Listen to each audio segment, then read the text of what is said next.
Hello everyone, this is Yuri from Oracle Red Bull Racing Esports, and today we're going to do a lap guide for VRS Week 2 of the 2023 iRacing season, and we are at Brands Hatch, and we're driving the Lambo, and I think the Lambo will be a familiar sight this season. I think it's overall the best car, should be a good car here. The track's quite tricky, we're very close to the grass on a lot of occasions, so something like the Lambo that's consistent, reliable will be a nice car to pick here, and I think it will have good overall speed.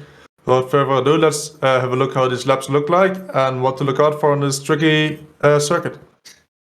Alright, so here we are starting the lap. And what I found is that if you keep higher gears, especially around the back section, it's a bit easier to get the lap time out of it, but it's very tricky because we're really close to the grass everywhere.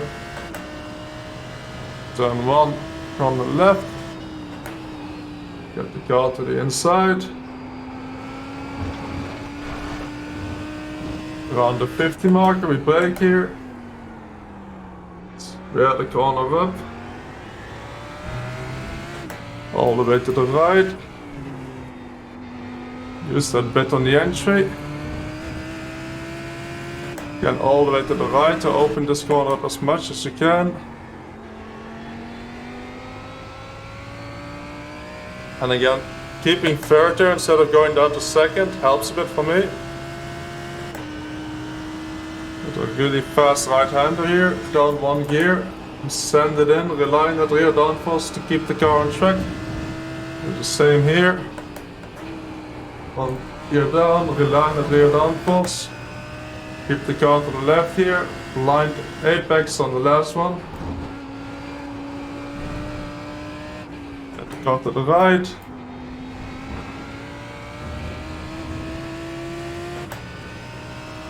Now all the way to the left again, down one gear.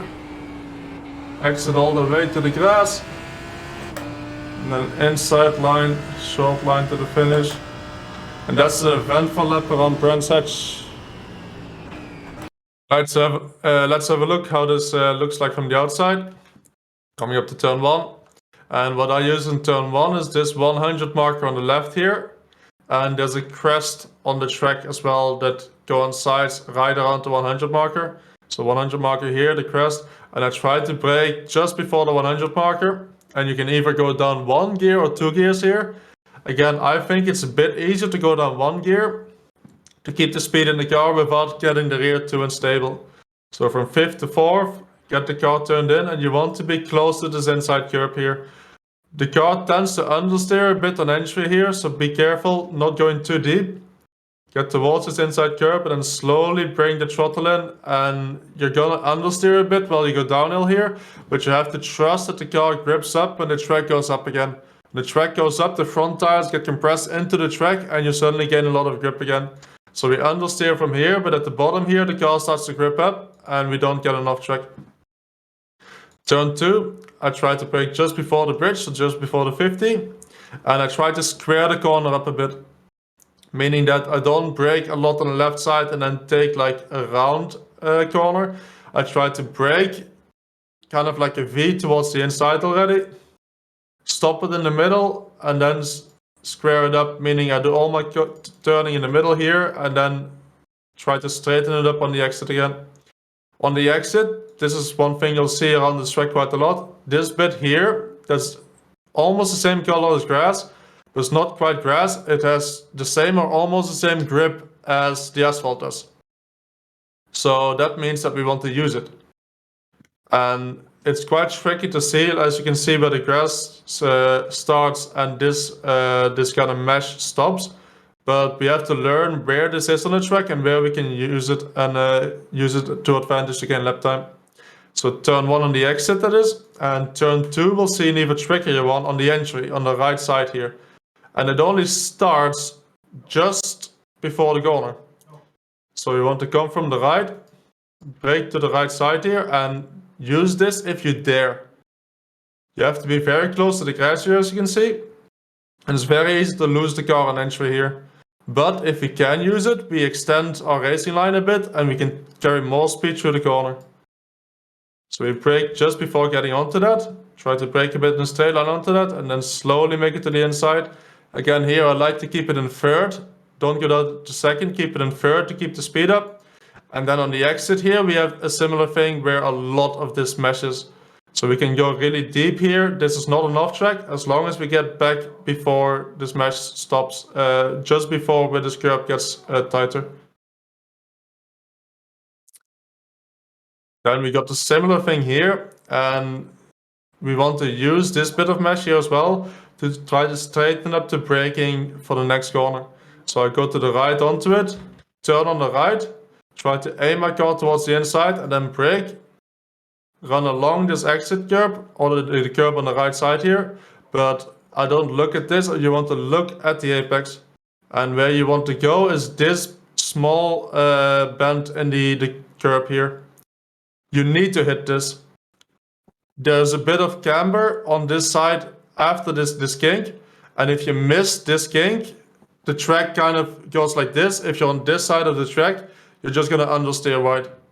So we need to go wide on the entry, and we need to hit this, and we need to make sure we're on the right side of the track here. And if you are, you see that the car grips up, and we can go on throttle really early and carry all that speed to the exit. Again, that's an over corner. I don't like going into second gear. I just like to keep it in third. Now we get to the dangerous part of the track. Back half in the forest, which is really fast and really close to the grass everywhere. I use a 50 marker, but I don't brake much. I have like one big tap on the brake and then let the car kind of roll into the corner. I'm carrying a tiny bit of brake, but you can also let the car just roll into the corner. What I will do is put all the weight to the front axle, and you just rely on that big rear wing. We have a lot of wing that we're using around this track to keep your car on the track. Then on throttle, carry the speed, and we do the same thing in the next right-hander. Tap on the brake, down one gear, and then let the car roll into the corner, rely on that big rear wing to keep the car on. And again, on the exit here, there's mesh all the way to the gravel. You can go quite deep, but if you go all the way to the gravel here, you're going to struggle making it back into the track. And then what's, in my opinion, the most tricky corner on the track, this blind right-hander. And it's tricky because there's almost no reference on where you have to turn in for the next apex to make the apex. And with the speed we want to carry, if you miss that apex or hit it too early, you're going to go wide on the exit. So what I use is, if you look on the left line here, there's kind of a hole in the track. So it goes up, and then it goes up a bit less, and then it goes up more again. That's on the 50 marker, but I find it really tricky to look where I'm going here and look to the right side of the track to the 50 marker. So I use this, and I try to turn in right when this doesn't go up as much anymore. So at this point here, right after that point where it doesn't go up as much anymore, I tap the brake and turn in, and then I trust that I'm hitting the curb on the inside here. So how this looks like in full speed. I'm coming up here, brake at that point, get to the inside, and hope you don't understeer to the outside grass here. And you want to be as close as you dare getting to this outside grass without getting onto it, obviously, because once you're onto it, there's no mesh here. Once you're onto it, you're going to understeer deep and either hit the wall here, hit the wall on the right side there, or miraculously save it and make sure you're back into the track on time to brake for this corner. But I wouldn't count on it. So very tricky. Bring it to the right. We brake just before the 50. Again, down one gear instead of two. Third gear, try to carry the speed through that corner. And then if you survived all of that, we need to end the whole lap with another very tricky corner over the crest. We brake just before the 50 here. Get the car to the inside, again third gear, and then throttle as early as you dare. And just like turn one, this corner is scary because the track goes downhill, the car will understeer until the track starts going up again. So at this point here, it will feel like you're going to hit the grass. And if you want to get the most lap time out of it, you will just have to keep your foot in and trust that once you get to the crest, so that's down here, the car will start turning more because again the front compresses and you kind of push the fronts into the track and it starts turning like it does here. And once you've done all of that, shortest run to the line. And that's a very, very eventful lap around Brands Hatch. Gonna be very tricky. I think the Lambo is gonna be a nice choice to pick here. It's nice to drive.